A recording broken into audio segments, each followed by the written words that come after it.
ഹരി ഓം. എല്ലാവർക്കും നാരായണീയം ക്ലാസ്സിലേക്ക് സ്വാഗതം. നമ്മൾ 54 ദശകങ്ങൾ വരെ ചൊല്ലി പൂർത്തിയാക്കിയിട്ടുണ്ട്. അപ്പോൾ നമുക്ക് ഇന്ന് ചൊല്ലാനുള്ളത് 55-ാമത്തെ ദശകമാണ്.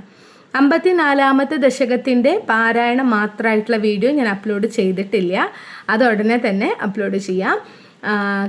ഈ ആഴ്ച തിങ്കളാഴ്ച ഗുരുവായൂർ പോയിരുന്നു. നമ്മുടെ കുട്ടികളുടെ പ്രോഗ്രാം ബുക്ക് ചെയ്യാനായിരുന്നു പോയത്. അപ്പോൾ അന്ന് ഉദയാസ്തമന പൂജ ഉണ്ടായിരുന്നു. അപ്പോൾ കുറേ നേരം നിന്നാലേ തൊഴാൻ പറ്റുള്ളൂ എന്ന് പറഞ്ഞപ്പോൾ ഞങ്ങൾ ബുക്ക് ചെയ്തൊക്കെ ഇറങ്ങുമ്പോൾ തന്നെ ഒരു 11 മണിയായി. അവിടെ എല്ലാം ഫോമൊക്കെ ഫില്ല് ചെയ്ത് കൊടുത്തൊക്കെ ഇറങ്ങുമ്പോൾ. അപ്പോൾ ഭഗവാനെ കാണാൻ ഉള്ളിൽ കയറാൻ സാധിച്ചില്ല. അപ്പോൾ ഇനി ഒരു ദിവസം ചെന്ന് തൊഴണം എന്ന് വിചാരിച്ചിരിക്കുകയാണ് മനസ്സിൽ. പുറത്ത് നിന്ന് തൊഴുതു. ഒരു വിളക്ക് ഇങ്ങനെ അവ്യക്തമായിട്ട് കണ്ടു, അത്രയേ ഉള്ളൂ. അപ്പോൾ ഉള്ളിൽ കയറണമെങ്കിൽ കുറേ നേരം വെയിറ്റ് ചെയ്യണമായിരുന്നു.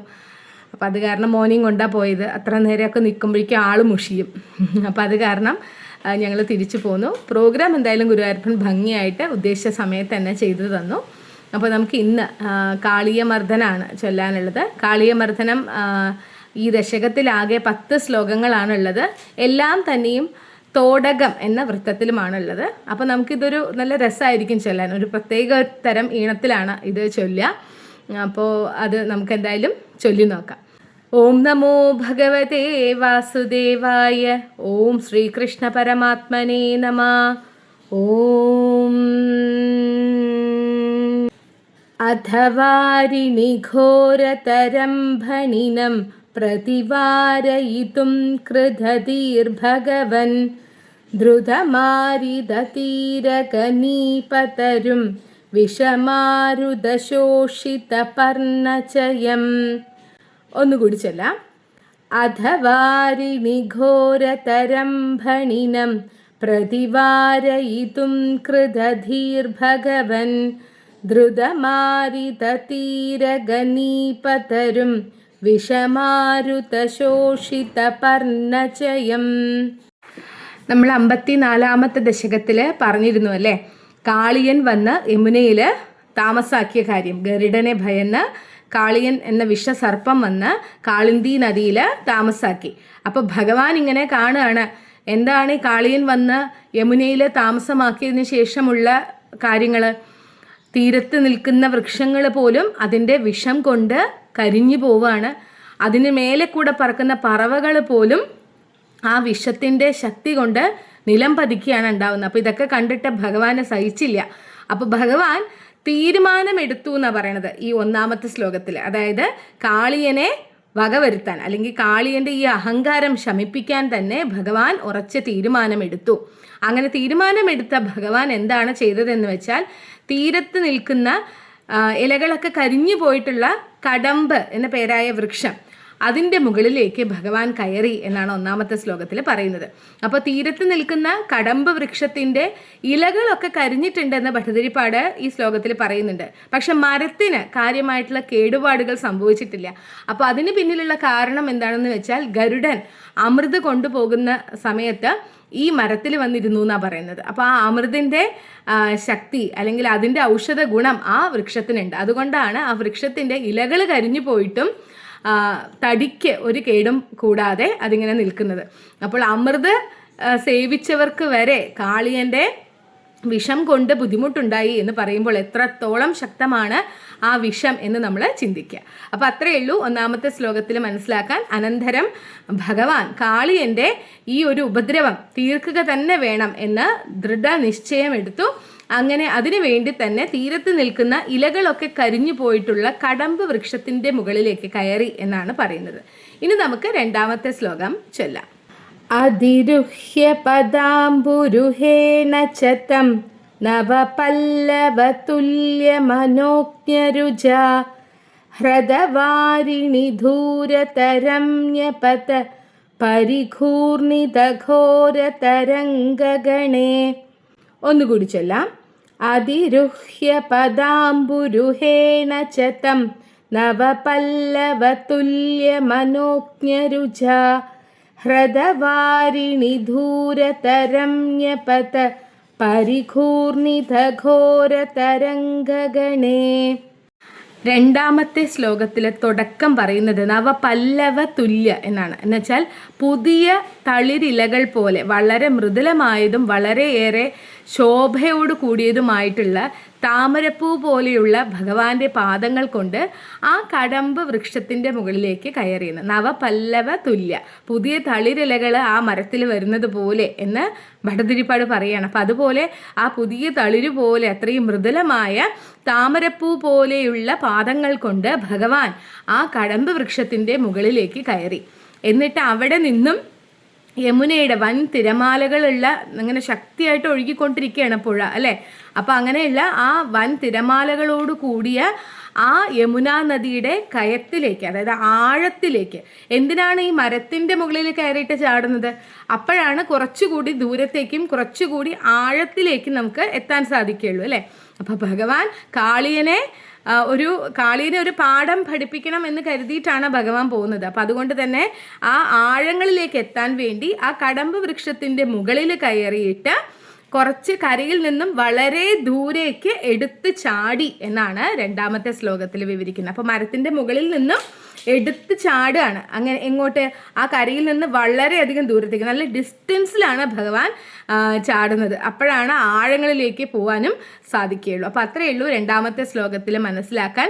തളിരുപോലെ മൃദുലമായിട്ടുള്ള താമരപ്പൂ പോലെയുള്ള പാദങ്ങൾ കൊണ്ട് ഭഗവാൻ ആ കടമ്പ് വൃക്ഷത്തിൻ്റെ മുകളിലേക്ക് കയറി. എന്നിട്ട് യമുനയുടെ ഇങ്ങനെ വൻ തിരമാലകൾ ഇങ്ങനെ ഓളം തള്ളി കളിക്കുന്ന ആ യമുനാ നദിയിലേക്ക്, യമുനാ നദിയുടെ കയങ്ങളിലേക്ക് കടമ്പ് വൃക്ഷത്തിൻ്റെ മുകളിൽ നിന്നും കരയിൽ നിന്നും വളരെ ദൂരെയുമായി ഭഗവാൻ എടുത്തു ചാടി എന്നാണ് പറയുന്നത്. അപ്പോൾ യമുനയുടെ ആഴങ്ങളിലേക്ക് ഭഗവാൻ എടുത്തു ചാടി എന്ന് നമ്മൾ മനസ്സിലാക്കുക. ഇനി നമുക്ക് മൂന്നാമത്തെ ശ്ലോകം ചൊല്ലാം. ഭുവനത്രയഭാരഭൃതോ ഭവതോ ഗുരുഭാരവികമ്പി വിജൃംഭിജല പരിമജ്ജയതി സ്മ ധനുശതകം തടിനീ ഝടിതി സ്ഫുടഘോഷവതി. ഒന്നുകൂടി ചൊല്ലാം.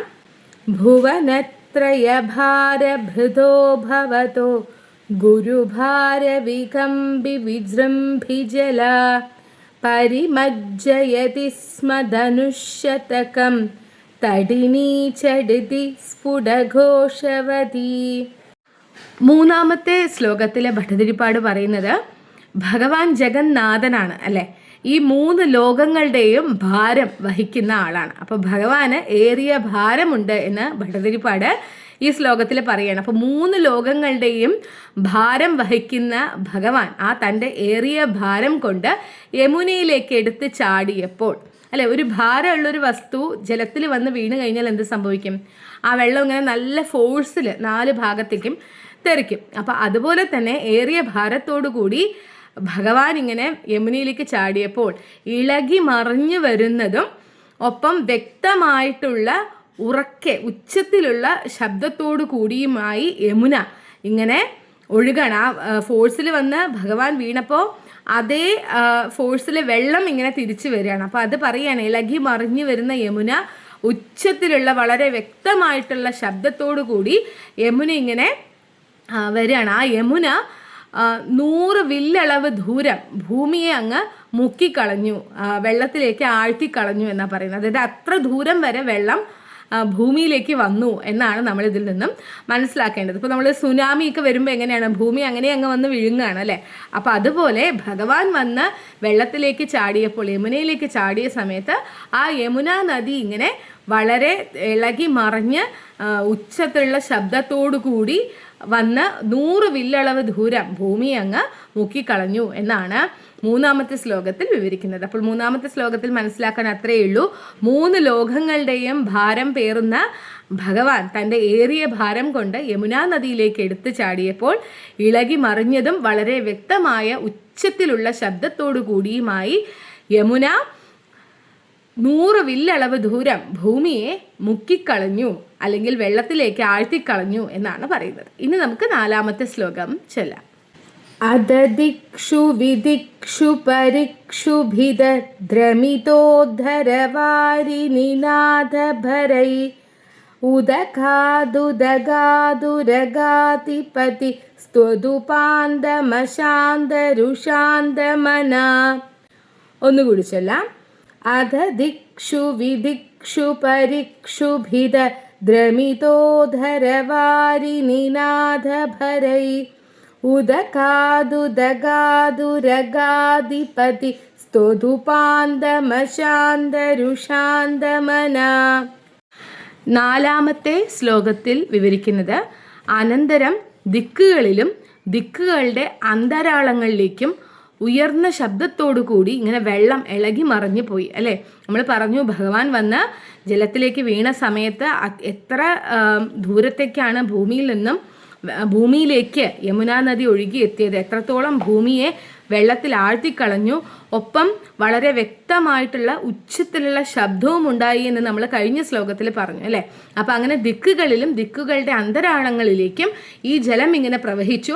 അപ്പം കാളിയൻ ഈ ജലത്തിനകത്താണല്ലോ ഇരിക്കുന്നത്. അപ്പം ഈ ഉച്ചത്തിലുള്ള ശബ്ദം അവനെ കോപിഷ്ഠനാക്കി എന്നാണ് പറയുന്നത്. അവന് വളരെ ദേഷ്യം വന്നു.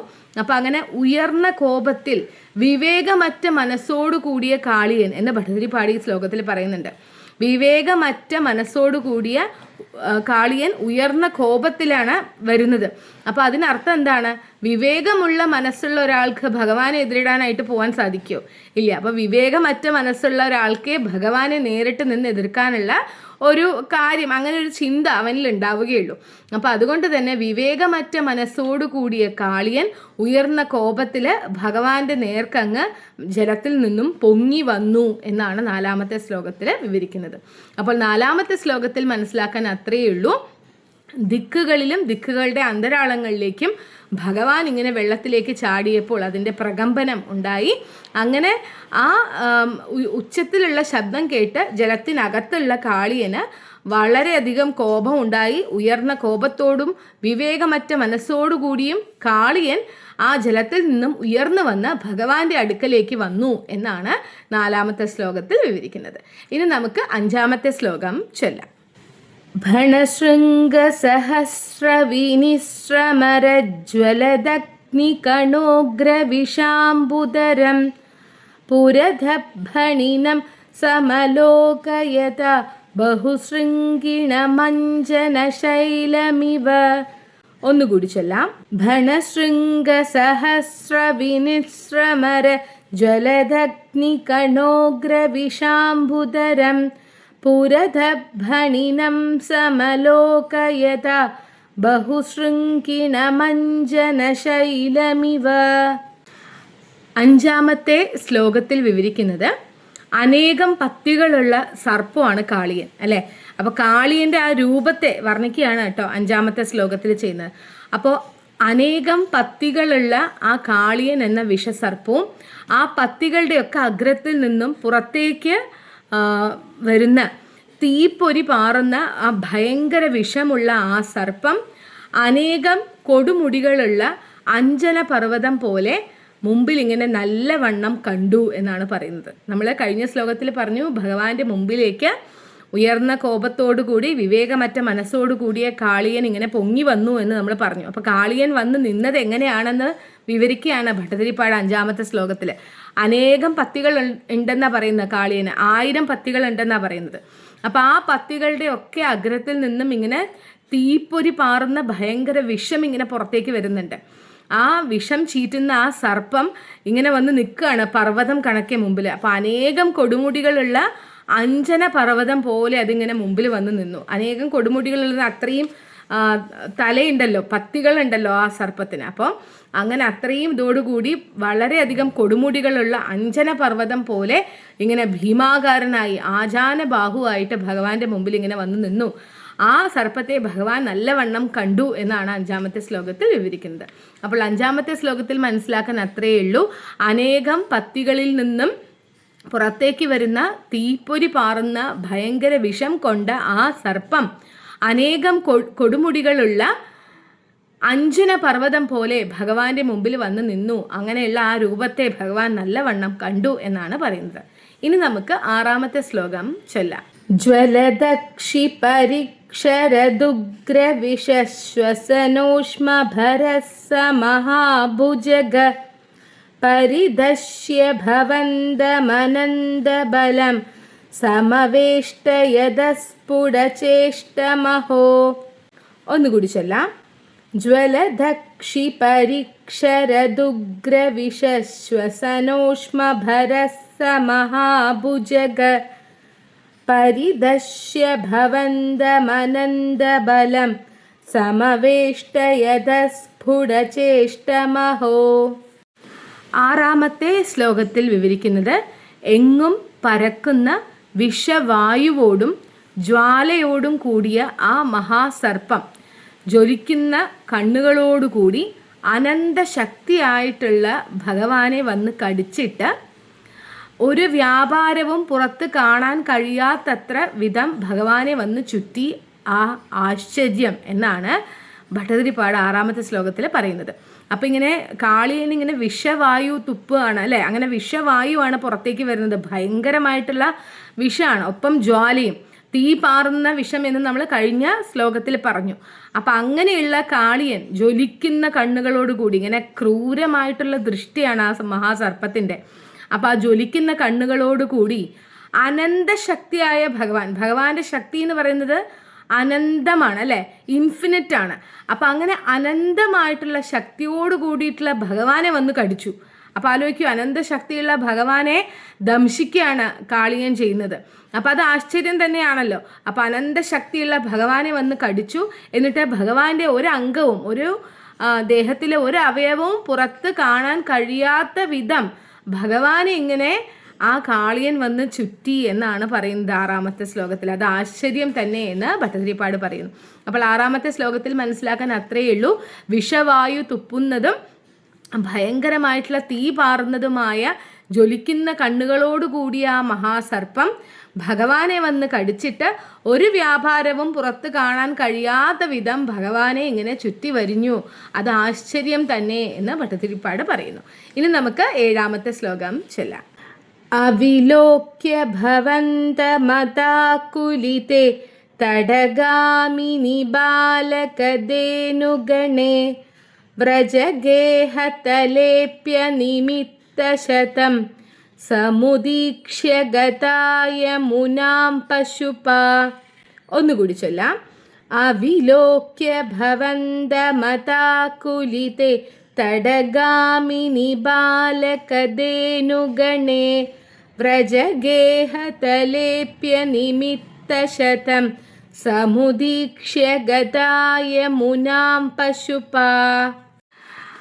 കഴിഞ്ഞ ശ്ലോകത്തിൽ നമ്മൾ പറഞ്ഞു ഭഗവാനെ ഇങ്ങനെ കാളിയൻ വന്നിങ്ങനെ ചുറ്റി വരിഞ്ഞു അല്ലേ, എന്നിട്ട് ഭഗവാനെ കാണാണ്ടായി, ഒരു അംഗവും പുറത്തേക്ക് കാണാൻ കഴിയാത്ത വിധം കാളിയൻ ഇങ്ങനെ ഭഗവാനെ ചുറ്റി എന്ന് നമ്മൾ ആറാമത്തെ ശ്ലോകത്തിൽ പറഞ്ഞു. അപ്പോൾ ഏഴാമത്തെ ശ്ലോകത്തിൽ വിവരിക്കുന്നത് അനന്തരം ഭഗവാനെ ഇങ്ങനെ കാണാൻ കഴിയാതെ വന്നപ്പോൾ തീരത്ത് നിൽക്കുന്ന ബാലന്മാരും പശുക്കുട്ടികളുടെ കൂട്ടവുമൊക്കെ അതീവ ദുഃഖത്തിലായി എന്നാണ് പറയുന്നത്. അതായത് ഭഗവാൻ ഇങ്ങനെ കാളിന്തിയിലേക്ക് എടുത്ത് ചാടിയ സമയത്ത് ഭഗവാന്റെ കൂട്ടുകാരായിട്ടുള്ള ബാലന്മാരും ഗോപബാലന്മാരും പശുക്കളുടെ കൂട്ടവും ഒക്കെ ഇങ്ങനെ കരയിൽ നിൽക്കുകയാണ്. ഭഗവാൻ എന്താണ് ചെയ്യാൻ പോകുന്നത് എന്ന് നോക്കി നിൽക്കുകയാണ്. അപ്പോഴാണ് അവർ ഈ കാഴ്ചകളൊക്കെ ഇങ്ങനെ കണ്ണിൻ്റെ മുമ്പിൽ കാണുകയാണ്. ഭഗവാൻ ഇങ്ങനെ വെള്ളത്തിലേക്ക് ചാടി, കാളിയൻ ഇങ്ങനെ അനേകം കൊടുമുടികളുള്ള ആ അഞ്ജന പർവ്വതം പോലെ ഇങ്ങനെ മുമ്പിൽ വന്ന് നിൽക്കുന്നതും ഒക്കെ കാണുകയാണ്. അപ്പോൾ ഭഗവാനെ കടിക്കുന്നതും കണ്ടു, ഭഗവാനെ ചുറ്റി വരിയുന്നതും കണ്ടു. അപ്പോൾ ഇതൊക്കെ കാണുമ്പോൾ അവർക്ക് വിഷമായി. ഭഗവാനെ കാണാണ്ടായപ്പോൾ അവർ വലിയ സങ്കടത്തിലായി. അതേസമയം ഗോപന്മാരൊക്കെ അവരവരുടെ ഗോകുല ഗൃഹങ്ങളിലാണ്. അപ്പോൾ ആ ഗോപന്മാർക്കൊക്കെ അവരവരുടെ വീടുകളിൽ ഇരിക്കുന്ന സമയത്ത് അനേകം ദുർനിമിത്തങ്ങൾ ഉണ്ടായി എന്നാണ് പറയുന്നത്. അപ്പോൾ നമുക്കിങ്ങനെ എന്തെങ്കിലും അപകടം നടക്കുന്നതിന് മുൻപ് ഓരോ സൂചന ലഭിക്കുന്നത് പോലെ അവർക്ക് എന്തൊക്കെയോ ദുർനിമിത്തങ്ങൾ കാണാൻ സാധിച്ചു. അപ്പോൾ അങ്ങനെ ആ ദുർനിമിത്തങ്ങൾ കണ്ടപ്പോൾ അവരും എല്ലാവരും കൂടി ഈ യമുനയുടെ തടത്തിലേക്ക് ഗമിച്ചു. യമുനാ തീരത്തിലേക്ക് അവരെല്ലാവരും കൂടി വന്നു എന്നാണ് ഭട്ടതിരിപ്പാട് ഏഴാമത്തെ ശ്ലോകത്തിൽ വിവരിക്കുന്നത്. അപ്പോൾ ഏഴാമത്തെ ശ്ലോകത്തിൽ മനസ്സിലാക്കാൻ അത്രയേ ഉള്ളൂ. അനന്തരം ഭഗവാനെ കാണാതെ വന്നപ്പോൾ തീരത്ത് നിൽക്കുന്ന ഗോപബാലന്മാർക്കും പശുക്കളുടെ കൂട്ടത്തിനൊക്കെ വളരെയധികം വിഷമമുണ്ടായി. ഭഗവാൻ എന്താണ് സംഭവിച്ചതെന്നറിയാതെ അവരൊക്കെ ദുഃഖത്തിലായി. അതേസമയം ഗോകുല ഗൃഹങ്ങളിലുള്ള ഗോപന്മാർക്കും അനേകം ദുർനിമിത്തങ്ങൾ ഉണ്ടാവുക നിമിത്തം ആ ഒരു എന്താണ് സംഭവിക്കുന്നതെന്ന് അറിയാൻ അവരും യമുനയുടെ തീരത്തിലേക്ക് വന്നു എന്നാണ് പറയുന്നത്. ഇനി നമുക്ക് എട്ടാമത്തെ ശ്ലോകം ചൊല്ലാം. അഖിലേഷു വിഭോ ഭവദീയദശാമവലോക്യ ജിഹാസുഷു ജീവഭരം ഭണിബന്ധനമാശു വിമുച്യ ജവാദുദഗമ്യത ഹാസജുഷാ ഭവതാ. ഒന്നുകൂടി ചൊല്ലാം.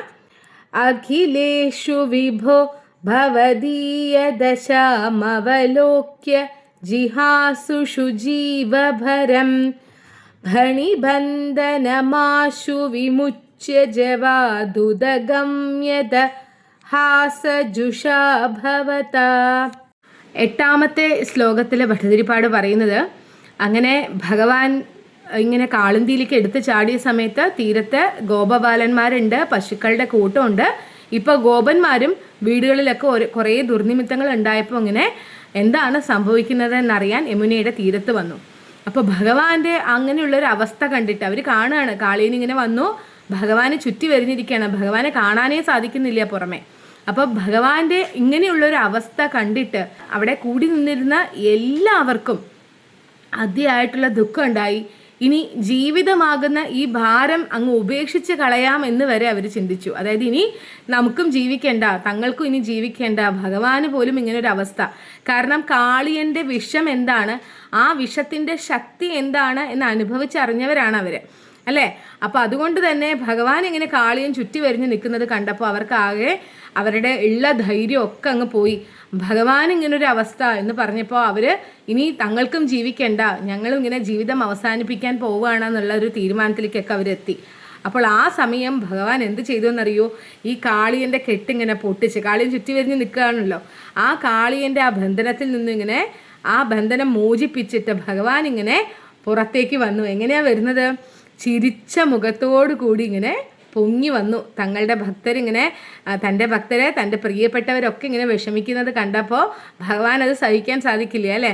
അപ്പോൾ ഭഗവാൻ ആ ബന്ധനമൊക്കെ ഇങ്ങനെ വേർപെടുത്തിയിട്ട് പുഞ്ചിരി തൂകുന്ന മുഖത്തോടു കൂടി, ആ മനോഹരമായിട്ടുള്ള മുഖത്തോടു കൂടി പൊങ്ങി വന്നു എന്നാണ് 8ാമത്തെ ശ്ലോകത്തിൽ ഭട്ടതിരിപ്പാട് വിവരിക്കുന്നത്. അപ്പോൾ 8ാമത്തെ ശ്ലോകത്തിൽ മനസ്സിലാക്കാൻ അത്രയേ ഉള്ളൂ. അനന്തരം ഭഗവാന്റെ അവസ്ഥ കണ്ട് തീരത്ത് നിൽക്കുന്ന എല്ലാവർക്കും അതീവ ദുഃഖമുണ്ടായി. അവരെല്ലാവരും ജീവിതമാകുന്ന ഭാരം ഇനി ഉപേക്ഷിച്ച് കളയാമെന്ന് വരെ ചിന്തിച്ചു. എന്നാൽ ആ സമയം ഭഗവാൻ ആ കാളിയൻ്റെ ആ കെട്ടങ്ങ് ഭേദിച്ച് അതിൽ നിന്നും, ആ യമുനാ നദിയിൽ നിന്നും പുഞ്ചിരി തൂകുന്ന മുഖത്തോടു കൂടി പൊങ്ങി വന്നു എന്നാണ് പറയുന്നത്. ഇനി നമുക്ക് 9ാമത്തെ ശ്ലോകം ചൊല്ലാം.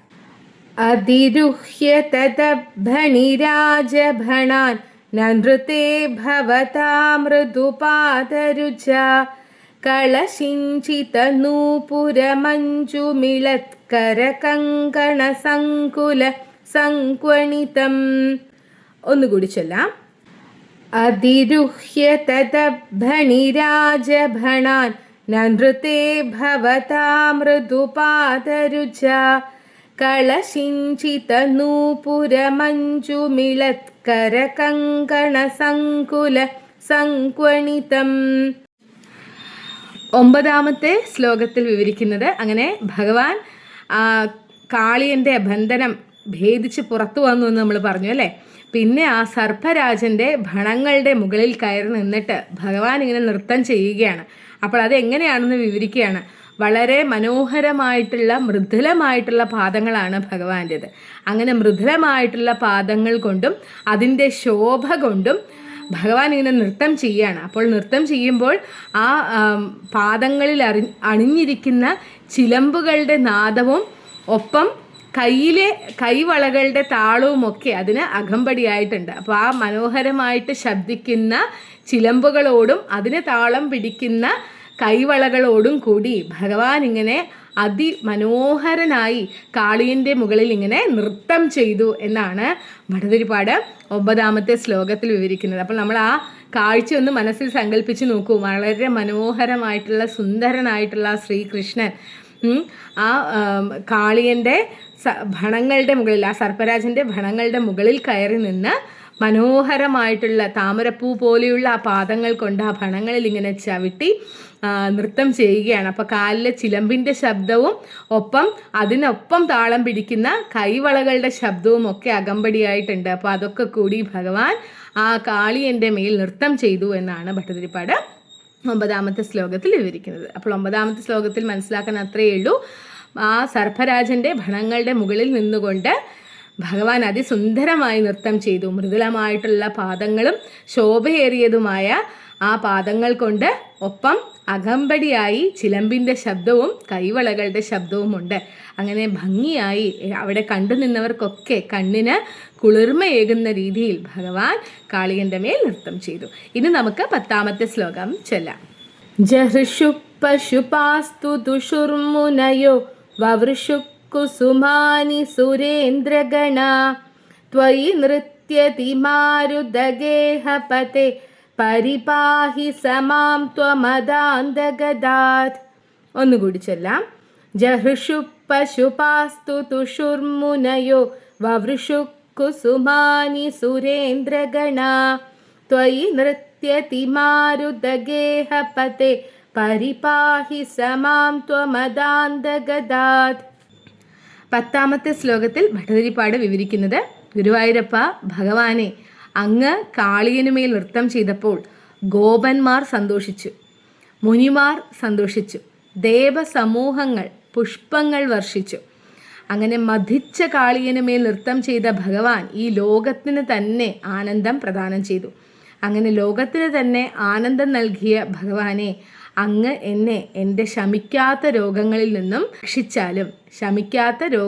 നിന്നും എന്നെ അങ്ങ് രക്ഷിച്ചാലും എന്ന് പറഞ്ഞുകൊണ്ട് ഭട്ടതിരിപ്പാട് 10ാമത്തെ ശ്ലോകവും അങ്ങനെ 55ാമത്തെ ദശകവും ഇവിടെ അവസാനിപ്പിക്കുകയാണ്. അപ്പോൾ കാളിയൻ്റെ മേലെ ഭഗവാൻ ഇങ്ങനെ നൃത്തം ചെയ്ത സമയത്ത് ആരൊക്കെ സന്തോഷിച്ചു? ഗോപന്മാർ സന്തോഷിച്ചു, മുനിമാർ സന്തോഷിച്ചു, ദേവസമൂഹങ്ങൾ സന്തോഷിച്ചു. അതുകൊണ്ട് തന്നെ അവർ പുഷ്പവൃഷ്ടി നടത്തി. അപ്പം അങ്ങനെ ഈ മതിച്ച കാളിയൻ്റെ മേൽ നൃത്തം ചെയ്ത ഭഗവാൻ ഈ ലോകത്തിന് തന്നെ ആനന്ദത്തെ നൽകി. അങ്ങനെ ലോകത്തിന് തന്നെ ആനന്ദം നൽകുന്ന ഭഗവാനെ എൻ്റെ രോഗങ്ങളൊന്നും ശമിക്കുന്നില്ല, ഭഗവാൻ അത് കാണുന്നില്ലേ? അപ്പോൾ എൻ്റെ ഈ ശമിക്കാത്ത രോഗങ്ങളിൽ നിന്നും ഭഗവാനെ അങ്ങ് എന്നെ രക്ഷിക്കണമേ എന്ന് പറഞ്ഞുകൊണ്ട് ഭട്ടതിരിപ്പാട് 10ാമത്തെ ശ്ലോകവും അങ്ങനെ 55ാമത്തെ ദശകവും ഇവിടെ അവസാനിപ്പിക്കുകയാണ്. അപ്പോൾ നമ്മൾ കാളിയമർദ്ദനം ദശകം പൂർത്തിയാക്കിയിട്ടുണ്ട്. അപ്പോൾ 55 ദശകം വരെ ആയി നമ്മളിപ്പോൾ ചൊല്ലിയത്. അപ്പോൾ ഞാൻ ഒന്നിച്ച് പാരായണത്തിനുള്ള വീഡിയോ ഇടാറുണ്ടല്ലോ, അപ്പോൾ അത് ഈ 55ാമത്തെ ദശകത്തിൻ്റെ ഇടാം. അപ്പോൾ ഈ പ്ലേലിസ്റ്റും ഞാൻ ക്ലോസ് ചെയ്യാണ്. ഇപ്പോൾ 46 തൊട്ട് 55 വരെ എന്നുള്ളത് ഞാൻ അവിടെ ക്ലോസ് ചെയ്യാണ്. ഇനി നമുക്ക് പുതിയൊരു പ്ലേ ലിസ്റ്റ് തുടങ്ങിയിട്ട് 56ാമത്തെ ദശകം തൊട്ട് അപ്ലോഡ് ചെയ്യാം. അപ്പോൾ നമുക്ക് ഇന്ന് ചൊല്ലിയ 10 ശ്ലോകങ്ങളും 55ാമത്തെ ദശകം പൂർണ്ണമായിട്ടും ഒന്നുകൂടി ചൊല്ലാം. അധവാരിണി ഘോരതരം ഭണിനം പ്രതിവാരയിതും കൃതധീർഭഗവൻ ധൃതമാരിതീരകനീപതരും വിഷമാരുതശോഷിതപർണചയം അതിരുഹ്യ പദാംബുരുഹേണ ചതം നവപല്ലവതുല്യമനോജ്ഞരുച ഹൃദവാരിണി ദൂരതരമ്യപത പരിഘൂർണിതഘോരതരംഗഗണേ ഭുവനത്രയഭാരഭൃതോ ഭവതോ ഗുരുഭാരവികമ്പി വിജൃംഭിജലാ പരിമജ്ജയതി സ്മ ധനുഷ്യതകം തടിനീചടിതി സ്ഫുടഘോഷവതി അധ ദിക്ഷു വിദിക്ഷു പരിക്ഷുഭിദ്രമിതോത്തരവാരിണി നാദഭരൈ ഉദകാദുദകാദുരഗാധിപതി സ്ത്വദുപാന്തമശാന്തരുഷാന്തമനാ ഭണശൃംഗസഹസ്രവിനിശ്രമരജ്വലദഗ്നികണോഗ്രവിഷാംബുധരം പുരദഭണിനം സമലോകയത ബഹുശൃംഗിണമഞ്ജനശൈലമിവ ജലദക്ഷിപരിക്ഷരദുഗ്രവിഷശ്വസനോഷ്മഭരസമഹാഭുജഗ പരിദശ്യ ഭവന്തമനന്തബലം സമവേഷ്ടയദസ്ഫുടചേഷ്ടമഹോ അവിലോക്യ ഭവന്തമതാകുലിതേ തടഗാമിനി ബാലകദേനുഗണേ